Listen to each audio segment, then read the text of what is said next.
آپنه خواب چیه؟ اگه بخوایم به زبان ساده براتون توضیح بدیم باید بگیم که فکر کنید میخواید غواصی کنید و فقط یه لوله تنفسی دارید.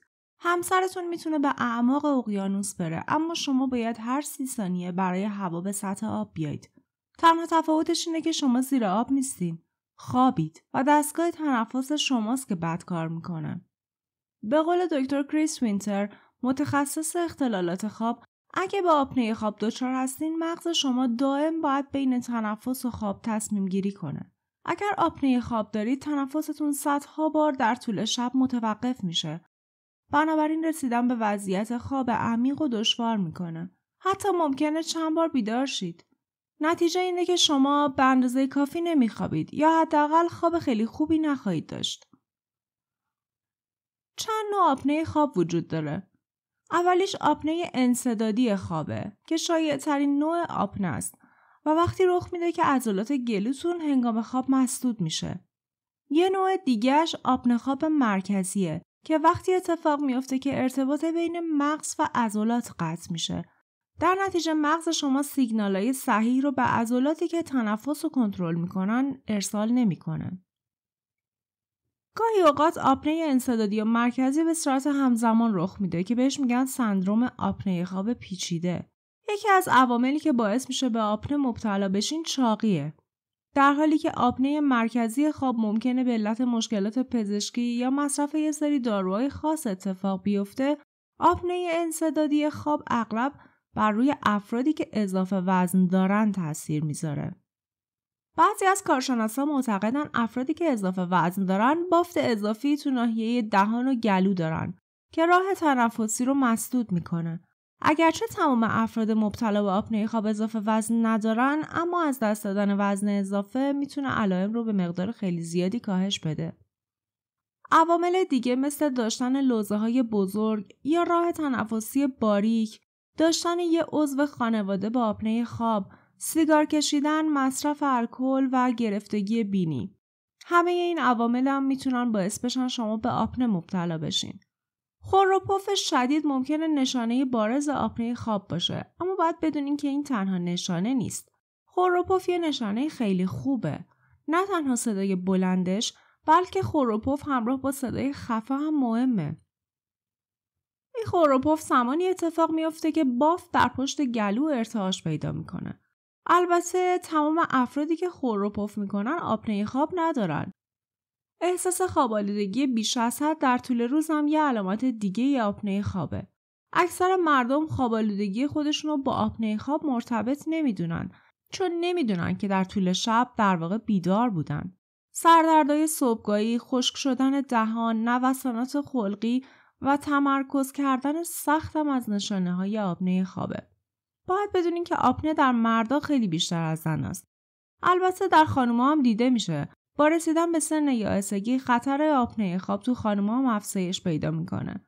بی‌توجهی به آپنه خواب میتونه منجر به عوارض خطرناکی مثل فشار خون بالا، دیابت، ضربان قلب نامنظم، حمله قلبی، نارسایی‌های قلبی و سکته مغزی بشه. دکتر وینتر میگه این بیماری میتونه خیلی پیچیده باشه. آپنه خواب باعث افزایش وزن میشه. افزایش وزن باعث حمله قلبی میشه.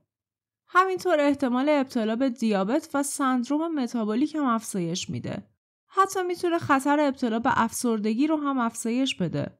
و ممکنه که بر روابطتون توی خونه اگر همسرتون به خاطر خور و پف شما نتونه بخوابه و همینطور تو محل کارتون اگر در طول روز دائما احساس خستگی و ناتوانی بکنید هم تأثیر بذاره. دکتر وینتر میگه آپنه خواب خیلی کم تشخیص داده میشه چون بسیاری از مردم وقتی به رخت خواب میرن فوراً خوابشون میبره. این افراد از دید دیگران خوشخوابن. اونا میگن من سرم به بالش نرسیده خوابم میبره. یا میگن من میتونم حتی توی قایقم بخوابم. این مسئله نشون میده که یه چیزی توی خواب شما مشکل داره، به معنی خوشخواب بودنتون نیست. یکی دیگه از دلایل تشخیص ندادن آپنه خواب اینه که زمانی اتفاق میفته که شما کاملا هوشیار نیستین و اغلب مردم نمیتونن ارتباطی بین احساس خواب‌آلودگیشون در طول روز و آپنه برقرار کنن. به همین دلیله که گفته میشه خور و پف نشونه خیلی مهمیه. برای تشخیص این بیماری حتما باید به یک متخصص اختلالات خواب مراجعه کنید و احتمالاً مجبورین که یه شب توی بیمارستان بمونین. درسته که مجبورید یه شب خیلی ناراحت کننده رو تو کلینیک بخوابید، در حالی که سیم و مانیتور بهتون وصله تا متخصصین تشخیص بدن که شما آپنه دارید یا نه. اما باید بدونید که این تنها راه قطعی تشخیص این بیماریه. یکی از راه‌های درمان استفاده از ماسک CPAPه. یه ماسکیه که فشار مثبت جریان هوا رو به صورت پیوسته در طول شب ایجاد میکنه. برای افرادی که دارای آپنه خواب متوسط و شدیدن، این دستگاه کمک میکنه مجراهای بالای هوا باز شه تا بتونید در هنگام خواب راحت نفس بکشید. اما خیلی از مردم دوست ندارن از این ماسکا استفاده کنن. این درمان مؤثرترین درمانه، اما خب قطعاً ایدئال نیست. اگه CPAP برای شما مناسب نیست، گزینه‌های دیگه‌ای هم وجود داره، مثل دستگاه دهان که زبان و فک شما رو به جلو و دور از راه تنفسیتون میرونه. برای افرادی که با این درمان‌ها تسکین پیدا نمی‌کنن، جراحی برای باز کردن مجرای تنفسی ممکنه گزینه مناسبی باشه. اگر که به آپنه مبتلا باشین، بهتر شیوه زندگی خودتون رو تغییر بدین. در واقع یکی از راهایی که باعث میشه خواب شما کیفیت بهتری داشته باشه، تغییر سبک زندگیه. دکتر دیکن میگه هر چیزی که بتونه خوابتون رو متوقف بکنه، آپنه رو بدتر میکنه. افراد مبتلا به آپنه خواب باید از خوابیدن بر روی پشتشون جلوگیری کنن. یعنی شما نباید تاق باز بخوابید. نوشیدنی‌های ملایم بخورن، سیگار رو ترک کنن و از استفاده از قرص‌های خواب‌آور و الکل هم پرهیز کنن. چون هر دوتای اینا تنفستون رو کند میکنه. به گفته دکتر وینتر، نوشیدنی‌های سنگین به علت شل کردن عضلات باعث میشه آپنه بدتر بشه. برای افرادی که آپنه خواب دارن، رژیم خواب سالم خیلی مهمه. حتما میپرسین رژیم خواب دیگه چیه؟ اتاق خواب رو فقط برای خواب و رابطه جنسی استفاده کنید. مطمئن شید که درجه حرارت مناسبه و تمام چراغا رو خاموش کنید. خاموش کردن تلویزیون هم میتونه کمک کنه. در واقع زمانی به رخت خواب برید که واقعا میخواید بخوابید. توی رخت خواب از نگاه کردن به تلفن همراه پرهیز کنید. همینطور از کتاب خوندن. میتونید بیرون از رخت خواب کتابتون رو بخونید و زمانی وارد رخت خواب بشید که تصمیم دارید چشماتون رو ببندید و بخوابید. اگه درباره دکترایی که توی تهران مشکل اختلالات خواب و درمان میکنن سوالی داشتین، حتما برام کامنت کنین تا بهتون معرفیشون کنم.